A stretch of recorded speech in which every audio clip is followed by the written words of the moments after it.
زيادة البدمو ومهفان تايبتين خوشي هنا قول باخس بداتا بخير بيت كرم كم قهداري تو مهفان تجينا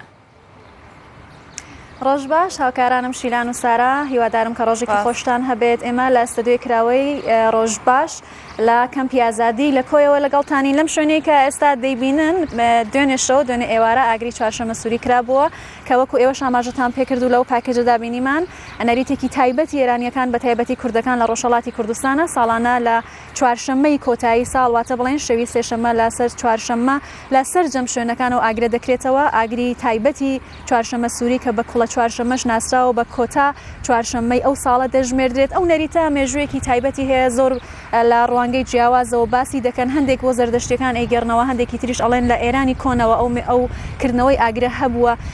بەگشتی دەتوانم باس لەوە بکەم کە کورد ئاگر بەلای کوردەوە شتێکی پیرۆزە ئەمانەیە بزانین بۆچی لە ناو کوردەکانی ڕۆژهەڵاتیشا بە تایبەتی و ئاگرە دەکرێتەوە چه هێمایەکی بۆ ئەوان هەیە بە تایبەتی لە کاتی بەرەو پێشچوون بۆ پیری ساڵی تازەواتە نەورۆزەوە من دوو میوانم لەگەڵەکە قسەیان لەگەڵ دەکەم بەڕێز جەلال ڕەوانگەرد سکرتێری پێشوویەکەتی لاوان و هەروەها چالاکی سیاسیکە لەگەڵمە ئاسکە جعفەر ڕۆژنامەنووس زۆر بەخێر بێت. ئاسکە خان سەرەتا دێمە لای جەنابەت ئەمە بزانم کە چوارشەممە سووری یا بڵین کوڵە چوارشەممە کە بەو ناوانە دەناسرێت مێژوەکەی بۆ کوێ گەڕێتەوە بۆ کێ گەڕێتەوە فەلسەفەکەی چییە بۆچی بەو ناوە ناسراوە؟ ئای زۆر سوپاس سڵاو لە بینەرانتان و چوارشەممە سووری و هاتنی نەورۆز و بەهاری کوردەواری پیرۆزەکەم لە هەموو بینەرانی خۆشەویست و هەموو کوردستانیانی خۆشەویست لە تەواوی جیهان و لە هەر شوێنێک کە هەن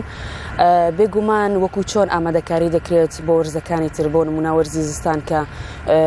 سەختی و سەرما و سۆڵێکی زۆر هەیە بە هەمان شێوە ئامادەکاریش دەکرێت بۆ هاتنی وەرزی بەهار کە دەستپێکی ساڵی نوێی کوردی وەروەها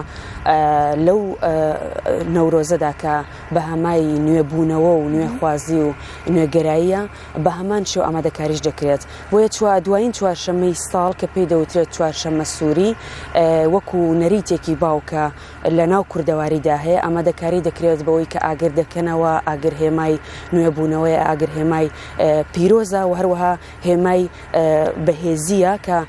دوایین چوارشەممەی ساڵۆکو ئاماژەشت پێدا ئاگر دەکەنەوانێ و چالەکی جۆر بە جۆر بە دەوریدا دەکەن کە هەڵپەڕکێ و لەبەرکردنی جلوبەرگی ئاڵاواڵا و کوردی و ڕازاوی کوردیە و هەروەها وەکو شتێکیش کە لە مێش ساڵەوەیە باو بوو ئەوە سێ جار بەسەر و ئاگرێدا باس دەدەن بۆەوەی کە نەحسی و نەهامەتی و ناخۆشی و تەنگ و چەڵمەکانی ساڵی ڕابردوو لەگەڵ خۆی بەرێت وە دروشمێکی شەیە کە دەگوترێتەوە لەوێدا دەڵێکە چوارشەممە سووری زەردی تۆ زەردی من بۆ تۆ سووری تۆ بۆ من واتە هەموو نەهامەتی و ناخۆشیەکانی کە هەمانە لەگەڵ ئەو ئاگرێ پیرۆزە کە ئاگەر جارێکی تر دەڵم بە هێمای نوێبوونەوەی و پیرۆزی و بە هێمای هێز بەکاردەهێنرێت لەگەڵ خۆی بەرێت و ئەمە هێمایەکە یاخود با بڵێن ئەمە بۆنەیەکە کە کوردەکان دەیکەنەوە لە هەر شوێنێک هەبن ئەو ئێوارەی پیرۆز دەکەن. کاک جەلال ئەبینین کە کورد هەم لە نەورۆزە ئاگر دەکاتەوە هەم لە ئەو چوارشەممەی کۆتایی ساڵیشا پەیوەندی ئەو چوارشەممەیە بڵین چوارشەممە سووری لەگەڵ نەورۆز چییە؟ بۆچی ئاگر لە لای کورد پیرۆزاوە مێژووی ئەو پیرۆزبوونی ئاگرە بۆ کوێ دەگەڕێتەوە؟ سەرەتا پیرۆزبایی نەورۆزی ژیاننەوە و پێکەوە بوون لە هەموو هاونیشتمانیانی خۆشەویست پیرۆز دەکەم ئەوەی کە ئاماژتان پێفەرموو بە نسبەت خاڵی هاوبەشی چوارشەممە سووری نەورۆز لە مێژووی هەزاران ساڵی ئەو ناوچەیەدا بەتایبەتەوەی کە پێی دەوترێ ئێرانی باستانی قەدیم یا بە جۆرێکی تر ئەو نەتەوانە کە پێکارێنەری قەومی ئاریایین کە لە ڕابردوودا هاتوون لە ناوچەکانی زاکرۆز نیشرەجێ بوون ئەم دابوونەریتیان لەگەڵ خۆیان هێناوە و تەنها تایبەت نییە بە یەک نەتەوەی جیاواز بەڵکو ئەو نەتەوانە کە لەم ناوچاندا لە ئوزبەکەکان بگرە لە خودی فارسەکانەوە یا کوردەکانەوە ئەفغانیەکان تاجیکەکان ئەم فەرهەنگە لە مێژوویاندا هەبووە بۆ ئەوەی کە سەرەتا بە ئێستا بەوەکو هەرۆک ئاماژتان پێفەرموو بەرەو نوێبوونەوەی سروش دەچین و نەورۆزیش کە بۆ خۆی بە معنای نوێبوونەوەیەکی ساڵی نوێ و فەسلێکی نوێیە بۆ پێشوازی لەو شتە کۆمەڵێک لای کورد گرنگی چیە؟ ناونەتەوەی فارسیشا ئەو شتە هەیە بەڵام کورد بۆچی بەو شێوازە تایبەتە ئەو یادە دەکەنەوە؟ ئەوەی کە کورد بەو گرنگیە چاو لە نەورۆزەکە بە معنای ئەو نوێبوونەوەی لە سروشتە وەرگرتنی هێزێک و پتانسلێکی نوێیە دووبارە سەر لە نوێبوژانەوەی بە تایبەت لە ساڵانی ڕابردوودا کە گرنگی بە مەسەلە سیاسیەکان دراوە ئەو پرسانە هاوکات لەگەڵ نوێبوونەوەی سروشتیجا سەر لە نوێبوونەوەیەکی خەبات و بوژانەوەیەک لەو پارچەی کوردستاندا بە تایبەت لەم ساڵانەی دواییدا دەبینین هەستی پێکراوە کورد بە تایبەت لاوەکانی ئەو نەتەوەیەمان بۆ کەڵکوەرگرتن لەو بۆنەیە توانیویانە دەنگ و ناڕزایەتی و ئەترازەکانی خۆیان باشەوە لە شوێنێکەوە بۆ شوێنێکەوە تر جیاوازی هەیە بڵین لە ڕۆژهەڵاتی کوردستان لە ناوخۆ لە هەورامانەوە بڵین تاسنە لە شوێنەکانی ترکە بڵین پێکاتە جیاوازەکان تێداژین ئایا ئەو بۆنەیە جیاوازی هەیە ئەوان چۆن پێشوازی لێ دەکەن ئێوە لێرە بڵین لە شاخ ئەو یادە دەکەن و ئەوانیش لە شار ئەو بۆنەیە بەڕێوە دەبن لەوانەیە بۆ ئەوان تۆزە زەحمەتریش بێت چۆن بەیەکەوە گرەی دەدەن ئەو بابەتە ئەوەی کە لانیکەم بۆ ئەمساڵ باس لەوە دەکرێت وەکو نەورۆزی جامانەکان ئاماژەی پێدراوە و زۆربەی لایەنەکانی ڕۆژهەڵات بە هەموو ئاحزابی سیاسی و چالاکانی مەدەنیش کە لە ناوخۆ هەوڵیان داوە ئەم بابەتە پێکەوە لە نەورۆزی ئەمساڵدا بە هاوبەش بکرێت ئاماژەیەکە لە ساڵانی ڕابردوودا ئەمە لە نەورۆزی ڕابوون کە ساڵی پێشوو پەیامی ڕاستان ڕاگەیەندرا مەبەست لەو پەیامەیش گرێدانی خەباتی شار و شاخ بوو گرێدانی خەباتی و شاری شاخ بۆ مانایەکە شاخ بە هێمای پێشمەرگەوە ئەو فعالیەتی سیاسی ئەحزابی سیاسی کە لەگەڵ بە شێوەیەکی بێستا چەکدارانی و پێشمەرگانە خەبات دەکەن لەگەڵ ناوخۆ و خەباتی شار بە مانای ئەو خەباتە مەدەنیە و ئەو چالاکیانە کە لە ناوخۆ لە ڕێگەی ئنجیۆکانە چالاکە مەدەنیەکانەوە لە ناوخۆی کوردستانی ڕۆژهەڵات دەکرێت بۆ لێگرێدانەوەی ئەم خەباتە ئەمساڵ بە تایبەت لە بەرەبەری نەورۆزە جامانە کرا بە هێمایەکە وەکو لە کولتوری کووردا جامانە و نوێبوونەوەی سروشتیش بۆ خۆی پیرۆزی هەیە و ئاگرە پیرۆزی ئەمان هەموو لە دەوری یەکگرێ بدەن و بەو هەڵپەرکێ و شایی لە دەوری یەکاکە ئەوش بۆ خۆی پەیامێکی سیاسی لێ بەنسبەت هەڵپەرکەکانەوە بە دەوری ئەم نەورۆزەدا ئەو ئاگر و خۆشی و لە هەمە حاڵدا گەیاندنی دەنگی ناڕزایەتی خۆیان بە دەنگی دێمەڵات بەس ئاسکە خانەوێ بزانم کە ئێوە دوێنێ لێرە ئامادەکاری کرابوو بڵین کوردانی ڕۆژهەڵات کە لە هەرێمی کوردستانی شتەجەن بە تایبەتی لە کەمپی ئازادی ئاگریان کردبووە چۆن ئامادەکاری بۆ کردنەوەی و ئاگرە دەکرێت ئەو کەسانە چۆن ئامادە دەکرێن بۆ ئەوەی کە بە شێوازێکی ڕێکوپێک بۆنەکە بەڕێوە بچێت ئەوان پەیامیان لەو کاتەدا چییە کە بە دەوریەوە ئاگرە سوڕێنەوە شایی دەکەن ئەو بۆنەیە وەکو خۆی بەڕێوە دەبن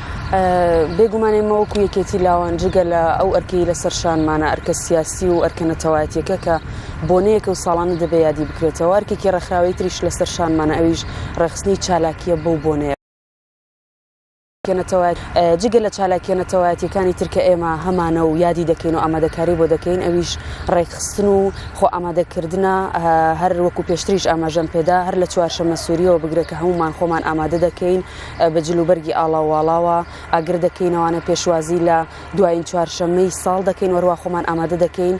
بە بەرگێکی نوێ و بیرێکی نوێ و هەستێکی نوێ بۆ ئەوەی کە پێشوازی لە ئاگری نۆرۆز و جەژنی نۆرۆز و بەهاری کوردی بکەینەوانێ ئەمەش دەیکەینە فتێک بۆ ئەوەی کە بە بۆنەی ئاگری نۆرۆز و چوارشەممە سووری کە دو چوارشەممەی ساڵە پێیان بنێرین بۆ هەموو خەڵکی کوردستان و هەروەها بۆ هەموو ئەوانەی کە لە بندستی داگیرکەرانن کە بتوانن بە ئازادی ڕاوبیر و بۆچوونی خۆیان دەرببڕن و ئەوانیش فێر ببن کە لە ڕێگای ئاگری نۆرۆز و بۆنەنەتەوەیەکانەوانێ دەنگی کپکراوی خۆیان و دەنگی حەق خۆیان دەربڕن و داوای مافەکانی خۆیان بکەن. بەڵێ کاک جەلال باز زیاتر باسی ئەو مێژوە بکەین زۆر جار باس لەوە دەکرێت وەکو ئاماژەشم پێکردکردنەوەی ئەو ئاگرە بە چەند شێواز دەکرێت هەندێک کەس سێ بەش ئاگر دەکاتەوە بە مانای ئەو سێ دروشمەی کە لە ئاینی زەردەشتیا هەیە کردەوەی چاک وتنی چاک و بیرکردنەوەی چاک هەندێک کەسیش حوت ئاگر دەکەنەوە لە ڕۆژهەڵاتی کوردستان ئەو ئاگرە چۆن دەکرێتەوە ئەڵێن ئاگری چوارشەممە سووری بچووکترە لە ئاگری نەورۆز بۆی کە بتوان بەسەریدا باز بدەن لە ئاینی بڵین ئیزدیەکانیش شتێکیان بەناوی چوارشەممەی سوور هەیە کە هەندێک کەس پێی وایە نزیکە لەم بۆنەوە بەڵام ئەوان لە حەفتەی نیسان حەفتەی چوار ئەو یادە دەکەنەوەکو نوێبوونەوەی ساڵی خۆیان ئەمێ باس لە ئەو شتانە ئەو گرنگیانە بکەی ئەو شتە وردانە بکەی وردەکاریەکانی مێژووی چوارشەممە سووری بەنسبەت ئەو شێوازەی کە لە چوارشەممە سووری و بەرەبەری نەورۆزدا لە ڕۆژهەڵاتی کوردستان دەکرێت لەگەڵ ما باقی بەشەکانی دیکەی ئێرانیاوەی کە ئاماژم پێدا ناو نەتەوانیکە هەندێک جیاوازی هەیە هەروەک ئاماژتان پێفەرموو ئەو سێ ئاگرە لە هەندێک لەو نەتەوانە کەڵکی لێوەردەگیرێ یاخودی حوت ئاگرێکی بچووک دەکەنەوە بەسەریدا باز دەبن ئەوانە زیاتر لای نەتەوەی فارس زیاتر ڕنگدانەوەی هەبووە بەڵام ئەوەی لای کوردستانی و کوردانی بە تایبەت کوردستانی ڕۆژهەڵات زیاتر کەڵکی لێوەردەگرن لە پێشوازی چوون بۆ نەورۆزوە ئەو هێمای چوارشەممە سووری دەچن لەسەر کێوەکان تەپۆڵکەکان زیاتر ئاگر دەکەنەوە بە معنای گەیاندنی پەیامێک و بەستا بە جۆرێک لەگەڵ سروشتیشدا بەستەڵەکی زستان و ساردی و بەستا ئەو سارمانە کە لە ناو سروشدا هەیە و بەرەو پێشوازیەکی ساڵی نوێ دەچن دەستپێک دەچن لەسەر چیا و بەرزایەکانەوە ئاگر دەکەنەوە هەندێک لە ڕابردوودا هەبوو دیارە ئێستا زیاتر کەڵکی لێوە ناگرن هەوڵیان دەدا تەنانەت ئاگرەکە تل بکەنەوە بە بەرزایەکانە بۆ خوارەوە بۆی کە ئەو پەیامە لە بەرەبەری نەورۆزدا بەسا شۆڕ بێتەوە بۆ ناو ئاوەدانیەکان و شار و گوندەکانیش لە ئێستادا لە هەموو شار و شارۆچکەکانی کوردستانی ڕۆژهەڵات بە جیاواز لەو فەرهەنگێک کە ناو فارسەکاندا هەیە ئەو چەند کۆگا ئاگرە بەڵکو یەک ئاگر دەکەنەوە و هەمویان لە دەوری بە گۆڤەند و شایی و هەڵپەرکەی ڕۆژپەڵەکی کوردەواری لە دەوری لەوانەیە لەبەر ئەوەیە لەبەرەوەی ئەبینین کە کورد گرنگێکی تایبەت بە ئاگروە نوێبوونەوە ڕووناکی دەدات ئەبینین کە لە شەوی هێڵدا لەگەڵ درێژترین شەوی ساڵ کە دوای ئەوەی تر ڕۆژەکان درێژە بێتەوە سەرکەوتنی ئەهریمەنی تاریکی بەسەر ڕووناکی بەسەر تاریکیدا دەڵێن ئەوانش چ پەیوەندیەکیان بێکەوە هەیە بۆچی کورد هەمیشە لە مێژووی خۆی داویستوێتی بەرەو ڕووناکی بڕوات و تا چەند دەتوانیوێتی لە سەرخستنی ئەو پەیامەی کە هەیەی لە بە تایبەت لەو بۆ نەتەوە یانەدا سەرکەوتوو بێ بەداخەوە مێژووی کورد بەردەوام بەسرا بەهۆی ئەوەی کە لە ڕێگەی داگیرکەرانەوە تووشی زڵم و زۆر و چەسانەوە بووە و ئاگریش بەهۆی ئەوەی کە لە مێژووی نەتەوەکەمان ئەگەر چاو لە ئێستا لاینی زەرتەشتی بکەینێکەوە زۆر باس دەکرێت دەگەڕێتەوە بۆ مادەکان و بۆ ناوچەیە خۆمان ئەو ئاگرە پیرۆز بوو پیرۆزبوونەکەیشی بۆ ئەوە دەگەڕێتەوە لە کەڵکوەرگتن لە ئەو ڕووناکاییە کە لەو ئاگرەدا هەیەەوە ئەو هێز و پتانسیێڵە کە دەیدا بێتەوە و تۆ کە بە دەوری ئەو ئاگرەوە دەبی دەتوانی یەکگرتنەوەیەک و هاوبەستگیەک لە نێوان ئەو تاکانەی ناو کۆمەلگا دروست بکەیت بۆ ئەوە بووە بە هێمایەک بووە بە پێناسەیە کە بە تایبەت کوردەکان بۆ بەستا بربەرەکانەی لەگەڵ سیستمی دیکتاتۆر و دژبەران ئەو هێمایە وەکو هێمایەکی بەسلاح بەهێز کەڵکی لێوەرگیراوە و بتوانێت ئەو هێز و پتانسیێڵە لە ئاگر وەربگرێت و بۆ بەسا فعالیت و چالاکی لە بەرامبەر ئەو سیستمن سەرڕوانە کەڵکی لێوە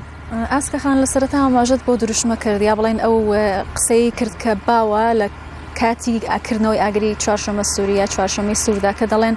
زەردی من بۆ تۆ سووری تۆ بۆ من ئەتوانی ئاماژە بە فەلسفەی ئەو دروشمە بکەی بۆچی مرۆڤ لەو کاتەدا خۆی بە ئاگر دەستپێرێەوە چی هەیە لە ئاگردا کە توانێ وەری بگرێ کە لە چوارشەمە سووریدا و زیاتر ئێمە دەیبینین دەڵێ هەروەکو پێشتریش ئاماژەمان پێدا ئاگر بەمانای چۆن کە ئاگر پیرۆزە بەمانای نوێبوونەوە و هێز و دەسەڵاتیش دێ بۆیە لەگەڵ ساڵێک کە وەرزی بەهار دەستپێکی وەرزێکی نوێ و هەروەها ساڵێکی نوێ و ساڵی کوردیشە دەگەڕینەوە بۆ ئەوەی کە ئاگر لەگەڵ ئەو پیرۆزی کە هەیەی و ئێمە خۆمان تەسلیمی ئەو ئاگرە دەکەین واتە هەموو دەردوبەڵاکانمان بۆ ئاگرەوە بڕوات و پێشوازی لە ساڵێکی نوێ دەکەین بە بیرکردنەوەیەکی نوێەوە بۆیە ئەمەش بۆ معنایە هاتووە کە ئاگر پیرۆزی هەیە بۆەوەی کە دەردوبەڵاکانمان بۆ بڕوات و پێشوازی لە ساڵێکی نوێ بکەین بەڵێ کاک جەلال ئەبینین کە نەورۆز بۆ خۆی سێ بەشە لە چوارشەمە سووریەوە دەست پێ دەکات ڕۆژی نەورۆزە دواتر سێزدە بەدەرە کە زیاتر لای بڵین ملەتی ئێران و خەڵکی کوردیش ئەو یادانە دەکرێتەوەکو بڵێن وەکو نەریتێکی لێ هاتووە لە کۆنەوە ئەتوانی بە کورتی ئاماژە بەوانە بکەی پەیوەندیان وەکو بڵین وەکو زنجیرە پەیوەندیان بەیەکەوە هەیە چه هێمایەک ئەگەیەنێت بە کورد توانوێتی هیچ کەڵکێک لەو بابەتانە وەربگرێت لەو پەیامانە وەربگرێت هەروەک ئاماژەم پێکرد دیارە ڕواایەت زۆرە بەنسبەت ئەم بۆنانەوە چۆن ئەسان ئایا دەگەڕێتەوە بۆ بنەمە ئاینیەکان یاخۆت بە جۆرێک لایەنی نەتەوەی لەخۆ دەگرێت ئیسپات نەکراوە ماوەکان زۆریان بە دوواداچوون کردووە بەڵام هەروەکو ئاماژەم پێدا سەرەتا بۆ هەزاران ساڵ دەگەڕێتەوە کە لەم ناوچەیەدا کەڵک لەم بۆنەیە گیراوە لە ڕابردوودا نزیک بە حوتویەک پێش نێوبوونەوەی سروشت بۆ پێشوازکردن لە ساڵی نوێ بەردەوام بەسەڵام ئەگەر چاو لە مێژۆکە بکەین زۆر جار بە تایبەت هەر لە مێژووی نەتەوەکەیشماندا لە قەدیمدا دیارە بەداخەوە لە دواتردا ئاماژەی پێ دەکەم کە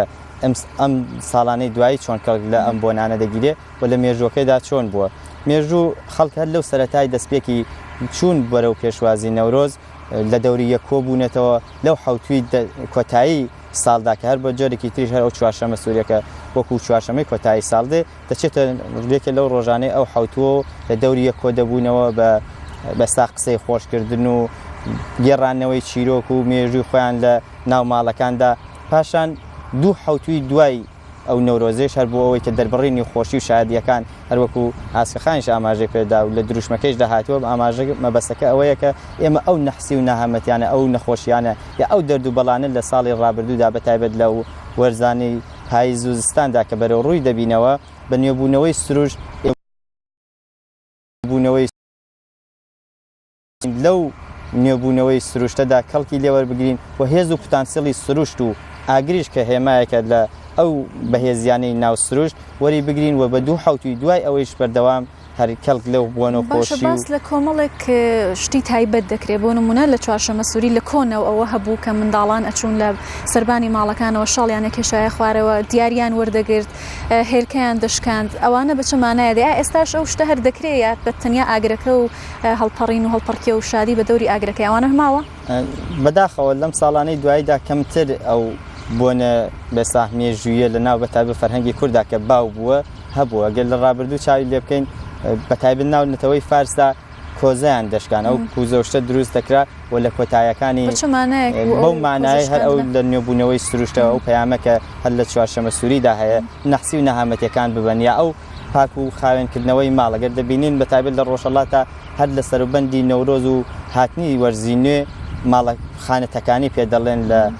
وێسا و شەفارسەکەیدا دەست پێ دەکرێت لە زۆربەی ماڵەکانداین دەکرێت یا ئەوەی کە ئاماژە پێدا لە کولانجەکانەوە خەڵک دەڕۆیشتن وەکو ئەوەی مژدەهێنەری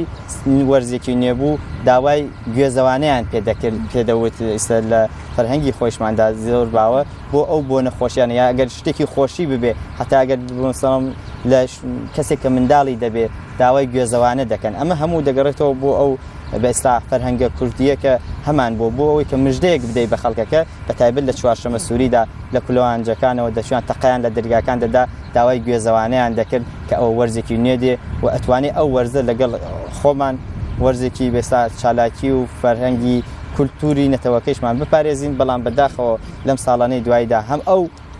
کولتورە لە یاد کراوە و بە هەندێک بەستا تەرەقە و ئەو فشانە کە ئێستا خەریکە یاری ئاگرینانە لە ناو بەرنامەکانی چوارشەمە سووری و بە تایبەت نەورۆزا کەڵکی لێوەردەگرێت ئەمە مخالفی نین بەڵام بەداخەوە ئەمە کارەساتی زۆری بە دوای خۆی داهێناوە بەڵام لە مێژووماندا کەڵک لە ئاگر وە کۆمەڵێک شت کراوە کە بتوانیت ئەو خۆشی و هەستەکەی خۆت بۆ و نێبوونەوەی سروشتە دەربڕی بەڵام ئەم تەرەقە و یاری ئاگرینانە بەداخەوە کارەساتی زۆری بە دوای خۆی هێناوە لە ماوەی چەند ساڵی ڕابردوودا بەو هیوایە لە ساڵانی داهاتوودا کەمتر کەڵک لەو یاری ئاگرینەوە کرێت و هەوڵ بدرێت لە ئەو شتانە کە لە مێژووماندا هەبوو دیارە من بە شێوەیەکی ورد شارەزایم نییە لەسەر ئەوەی کە ئەو شتانە لە مێژووی کورد و کولتوری کووردا چی بووە ئێمە بتوانین لەم بۆنە نەتەوەیاندا کەڵکیان لێوەرگین بە تایبەت کە نەورۆز بۆنەیەکی نەتەوەی کوردیە بەڵێ ئەو کۆمەڵێک گەنجی جوانمان لێرە لەگەڵ دانیشتن کە لە بەیانیەوە لەگەڵمانن ماندوو بوون لەگەڵمان پێم خۆشە ئەگەر هاوکارانم یارمەتیم بدەن ئەوانیش هەندێک قسەمان بۆ بکەن ئەگەر هەر کامیان حەزیان لێ بە قسە بکەن بزانم دوێنێ ئێوارە چیتان کردووە چۆن پێشوازیتان لە چوارشەمە سووری کردووە ها بێ ڕێزانە ئەوێ قسە بکات ئەگەر مایکەکەی بدەنێ لە ڕێزانە پرسیین بزانین دوێنێ ئێوارە چی کردووە ئەو چه پەیامیکی هەیە لە چوارشەمە سووریە و پێمان بڵێ کە ئەو یادە ئەو بۆنەیە لای تۆ چی دەگەێنێ زۆر سپاس سەرتا بخێر هاتنتان دەکەم خۆشحاڵم نەورۆز و چوارشەمە سووری لە ئێوەی خۆشەویست پیرۆز بێت ئێمە وەکو ئەندامانی یەکێتی لاوان ئێوارەی دوێنێ کە دوایین یعنی سێشەمە لەسەر چوارشەمە دوایین چوارشەمەی ساڵ بوو هەستان بەڕێخستنی ئاهەنگێکی ئاهەنگ و خۆشی کردنەوەی ئاگر و لە دەوری هەڵپەڕکێ و کۆبوونەوە لە کۆتایی ئاگرەکەشدا بەسەر ئاگردا پازماندا و کاتی بەسەر ئاگرەکە بازتدا تۆ شەرەوە هەر هەمان دروشمتتەوە بەڵێ ئەوەیان لەو کاتە چیڵێن ئاواتی تایبەتی خۆیان هەیە ئەو دروشمنەتەوەیان ئەڵێنەوە کە پەیامی خۆیان لەو ئاگرەدا بڵین لە نوێبوونەوەی ساڵ هەر کەسێک هەر شتێکی لە نەزەری خۆیدا هەبێت شتێکی وا دەڵێت وە ئەوەش کە هەر دەڵێنەوە چوارشەمە سووری تۆ بۆ من زەردی من بۆ تۆ کە ئەو سووریە بەمانای گەورەی و تینی ئاگری بەهێز کە بێت بۆ ئێمە ئەو زەردیانەی کە لە ئاخری ساڵی ئێمەدا هەبووە بۆ ئاگرەکە لەگەڵ ئاگرەکەدا بڕوات باشە دەستخۆش ئاسکە خاندێمەوە لای جەنابەت ئەبینین کە لەو کاتەدا وەکو ئاماژەشت پێکردۆ کۆمەڵێک جلی ڕەنگا و ڕەنگ لەبەر دەکرێت ئامادەکاری دەکرێت ئاگرێکی بەهێز دەکرێتەوە بڵێن کچان ئەو جلانەی کە لەبەری دەکەن ئایا شتێکی تایبەتە ئەو ڕنگانەی کە هەڵی دەبژێرن تایبەتە بۆ بۆنەوە ڕەبتێکی مێژوو پەیوەندێکی بڵێن مێژوویان هەیە بێکەوە یا ئەوانە ئەگەڕێتەوە بۆ ئەو کولتورەی کە لە ناو کووردا هەیە خۆیان بەپێی بڵێن بیر و بۆچوونی خۆیان و بیرکردنەوەی خۆیان جل لەبەر دەکەن خۆیان ئامادە دەکەن بۆ کات ئەگەر پێشتر ئاماژە بۆ بدەم وەکو دەوترێت و لە مێژوشدا باس کراوە با بڵین چوارشەممە سووری نۆرۆز بۆ 2600 ساڵ پێش ئێستا دەگەڕێتەوە کە ئەو کاتی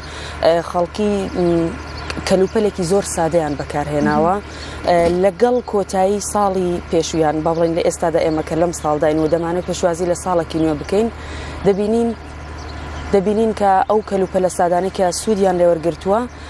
سووتاندویانە و ئەمە بازیان بەسەرداداوە و